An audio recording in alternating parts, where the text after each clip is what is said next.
So, um, I am out on my front porch on a day that's hot, but not too hot.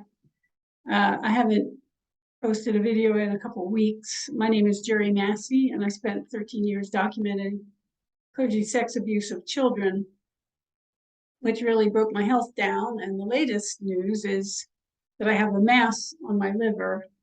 Um, I think I've touched on this before. I was a very strong and healthy person. I used to be a super athlete, in fact, fourth degree black belt in Taekwondo, was invited to work out, to train, to see if I would be eligible to compete in the first Olympics, where Taekwondo was an Olympic sport.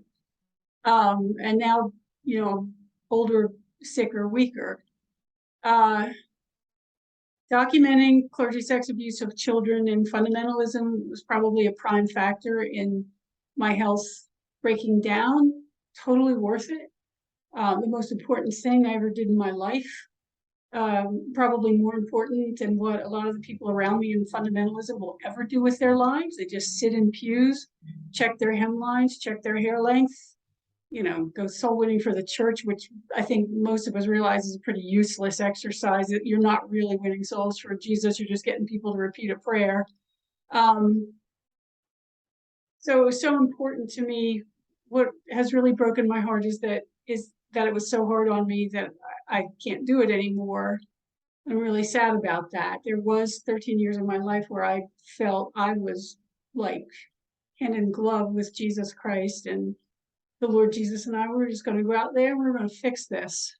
And I'm sure there's an awful lot of human pride in that, but there was true revelation that I was having about Christ being among his suffering people. That was real. Whatever else my pride was doing, that was real. So I wanted to give an update. And last time I spoke, I talked about, the Lord doing things to show me he is close. And I did have one more experience of that, but I want to tell you, life and the process of death are not about these experiences. We have to walk by faith. The preachers will say the first time the nation of Israel had to cross a wide river, God just split the river and they crossed. The second time they had to step out on it before he would split the river. And after a lifetime, we have to have faith to cross the great river. But I do want to say, because I do think the Lord did this, I wanted to tell you about, I took some friends, I have people across the street, they're like I am, 60, just past 60. And the wife had to have her shoulder operated on, a pretty significant shoulder surgery. So her husband is legally blind. So they asked me if I would drive them. And it was 5:30 in the morning when we left. And I drove them across town to the hospital and got them in and got back in the car. And it was 10 till 6. And I thought, well, 10 till 6, sun is almost up. I'm going to go walk at the Arboretum. I'll go walk my 2 miles at the Arboretum. I had eaten breakfast. I'd fed the dogs. So, I'll go walk my 2 miles at the Arboretum. So I got to our Arboretum, which is about a half-mile stretch that just actually goes up between two roads. It's a little narrow creek, as we used to call it up in the Philadelphia area, a little narrow creek that flows pretty well. And it's got banks like that come up. And then on the one side, the city has put in sidewalking, and they've done all kinds of landscaping with beautiful natural North Carolina, natural, I mean like native North Carolina plants and trees. And they've got little like plaques in front of them to tell you what type of tree it is. And they've got a ton of bluebird houses. The Arboretum is actually also a bird sanctuary. And this sits down in this ravine in the ground, and then up on either side there are roads, regular roads, neighborhood roads. You're actually going through neighborhoods, and it's kind of cool because on the one side, which I think is the south side, it's actually very expensive houses, and on the north side, it's actually blue collar type houses, more like little cottages, and it's cool because when the Arboretum was built and these people on this side, like their housing values shot way up, and I'm happy for them. but it's beautiful to walk in. So I went and I pulled in, and it was still too dark at 5 till 6. The sun had not come up. So I went walking on the road that's high above the ravine, and I walked on the road, and then I walked a half mile up, and it was still too dark. So I walked a half mile back. And by then I was thinking, where's the sun? It's, 6:15, time for the sun to come up. And I noticed a pain in both of my ankles. I had some type of ankle pain. Didn't really pay too much attention to it because you get a lot of little aches and pains as you walk once you're middle-aged and older. And then started up again on the road and really started to get winded fast. And I was surprised at this. And my feet and my lower legs were bothering me more. So I did the third half mile. And then I thought I saw like a little bit of lightening of the sky in the east. And I thought, okay, I'll walk through the Arboretum now. So I went down into this ravine. It was really dark in there. It's dark on lower ground. And I was feeling worse and worse. And in fact, I had to stop and really wonder, should I sit down? Because by then I was kind of sweating and sort of breathless and had this real pain now going from ankle to knee in both legs. And I thought, no, I don't want to stop and sit. For one thing, the benches are metal. They're going to be wet with dew. So I thought, it's less than half a mile now. Just keep going. So I went further and got into a part of the Arboretum that was definitely overshadowed by trees, and really had to stop because I was really in distress and wondering, what was wrong with me. And it was completely dark around me. Where was the sun? It was definitely time for that sun to appear, but I was in total darkness.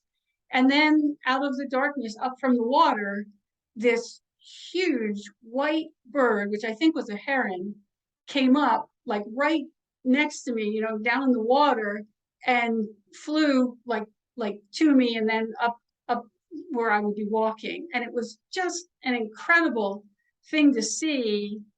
And I took it as some, I don't know, omen for good from the Lord. And maybe I shouldn't, maybe I'm reading too much, but I did. And I continued walking. And then as I continued walking, the pain and the distress faded away. And just as I got to my car, the sun came up. And the sun was a little later, it was about 6:40 before I actually saw him. So, but that was cool. And I was deeply impressed with it. I didn't really, know what it meant. And I was kind of ashamed of myself that I didn't call on God when I was in such distress. But I have a friend Mary, who she told me, she said, well, you're asking the Lord to show you that he's near you. You're asking him to show you that he's with you. So just take this as just him, giving you a nudge saying, yeah, I'm here. And I thought, okay, yes, that fits, that works. So that was one of the good things that happened. That might've been the last good thing that happened. No, I need to be more thankful than that. But then yesterday, I was walking my dogs right in front of my house, and a man in a car, and it was dark because when we get up, we first get up, it's dark because we get up at 5:30, and I take them out for what I call the pee walk, which is just to get them to relieve themselves so they won't pee in the house while I'm making their breakfast. And then later we do what I call the poop walk, which is, to finish up. But so it was only maybe 5:40, and I was walking them outside, and it was very dark, and I live really not what you would think of as a brightly lit city. It was dark on the road, and this man, he bothered me. He was in a car, and he was like tracking alongside me. And then when I thought, okay, walk up, well, I backed. I'm trying to remember now what happened. I was so afraid. I ended up being so scared. He tracked alongside me, and then I backed away, and he put the nose of the car towards my driveway and came into the curb, so that I couldn't, there was a little strip of grass I could have walked on, but not without having to pass him and put my back to him to get up my driveway. So I backed way up, and I realized, again, 4th-degree black belt, I have no strength or ability to fight this guy. I knew that I am not in any shape to defend myself. First time in my life, that this has happened, where I just realized I can't defend myself. But, I've taught people in martial arts, women especially, if you can't fight, be loud, be really loud. So he opened that car door, and I didn't scream like a woman screamed, like, ah, but I yell really loud, "Who are you? What are you doing? Go away!" And I mean, really, really loud. I thought I would wake up the whole neighborhood, but so far neighbors have told me they didn't hear me. So um, I set up this loud yell and I kept backing up. And he got out of the car and he said a few words that I think were in Spanish. But if it was, I don't believe him. He, I think he was just doing that to maybe get me to stop yelling and come closer and say I don't speak Spanish. And so I have a corner right near me and I went around the corner with the dogs, my dogs, who bark at everything. When they're in the house, a leaf falls, these guys start barking. But when some guy is scaring me and I'm terrified, dead quiet. So I went around the corner and I usually carry pepper spray in my left pocket. I put my hand down in my pocket and I didn't have the pepper spray with me. So I assumed I didn't have my phone with me. But then after standing for a little bit in the dark, and he stayed right there, right in front of my house. He didn't move. I found my phone and I called the police and they said they would send somebody out. And then while I was talking to them, he instead of continuing the way he had gone, which was what I would have assumed, he actually turned the car around and he went back past me, though. He didn't come up the street where I was. And but he went back past on my street, so I saw him leave. So when the police came, I told them about it, and they said, the police agreed, whatever you wanted, it wasn't good. I mean, you needed to get away from him. So the police said they would be around in the area. And this morning when I took the dogs out for the pee walk, I put on a belt. North Carolina is an open carry state. I don't like open carry, but if you got it, use it. So I put on a belt over my shirt and I hung my handgun on the belt and I took the dogs out with the handgun. But I was really shaken up. Yesterday, I was very shaken up. I mean, who was this guy? Some of you know I've been going after Chuck Shiflett, who is back in the pulpit. He's a criminal, an ex-con, and he's abused children and he doesn't need to be in the pulpit. So I thought, does this have something to do with that? Was it just this man saw a woman by the side of the road in the dark and decided he was going to try something? I don't know, but it really shook me up. And so when I went to see Dr. Ping this morning, he told me, he showed me my tongue. You can see on the edges of my tongue, it's really super red. And he said that this was liver congestion made far worse. And he said, probably because your emotions were so high. In Chinese medicine, emotions affect the liver. And when your liver's not strong, they more powerfully affect the liver. The liver can't really stabilize itself in the face of strong emotions. So that was good news. And then he put a lot of needles in me. And then I did get contacted finally by UNC Hospital. I have a consultation with the head of their department for liver oncology on October 14th, a consultation, and he's putting in the paperwork for the biopsy. So the biopsy, my guess would be sometime around that time. And he asked me if I had any questions, and I said, I don't know what the question is to ask you, but I want the answer to be, no, you don't have cancer. And he said, well, I don't want you to have cancer. And I said, okay, but he didn't say anything reassuring, like it's probably not cancer. I guess they can't say things like that. So I was a little concerned that I got the head of the department. That concerns me. The only thing he told me was he asked me what my personal physician had told me, and I said that there's like 4 or 5 specific cancers that have been ruled out, but basically they don't know. And he said, yes, it is an unknown. And so that's where it is. So yesterday and today have been very trying days. And I don't think I necessarily reacted in the best way, the ideal way, the way that I would want to react. I now, like, I think of my mind like a swamp. Like you have to drain this swamp. You have to keep your mind calm and fixed and focused on what you believe, even if your emotions are, all running out. And while I think I have been reacting better than I have reacted in the past, it's not necessarily great.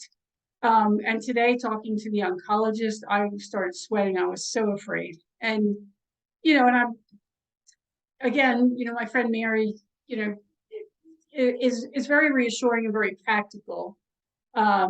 I think anybody looking at liver cancer would feel fear starting to confront it. But I have to get over that fear. I mean, I really do want to live and be ill, and when the time comes, die as a Christian who is in the faith. So I'm not entirely proud of myself right now. But that is the latest update. That's what's been going on. It's a little bit of a roller coaster type ride. And I will say, I'm in a lot more pain from this mass in my liver than I have been. It's definitely, I can't say outright pain, but it's really uncomfortable. And it wakes me up at night. It's just this big thing pulling on my liver. And I really, whatever it is, I really like it out of me. So that's it. I appreciate your prayers. I really covet your prayers, and hope you'll pray for my safety as well, and steadiness of mind. I really want to be, I don't want to, this thing that happened with this man, I don't want to go off over what was a one-time encounter with a bad person, but at the same time, I want to be, prepared and stable and able to handle what comes if it wasn't a one-time thing. So I would ask for your prayers for that. So thank you very much for listening. And I look forward to any comments that you send me. Hope you do. Thanks a lot. Bye-bye.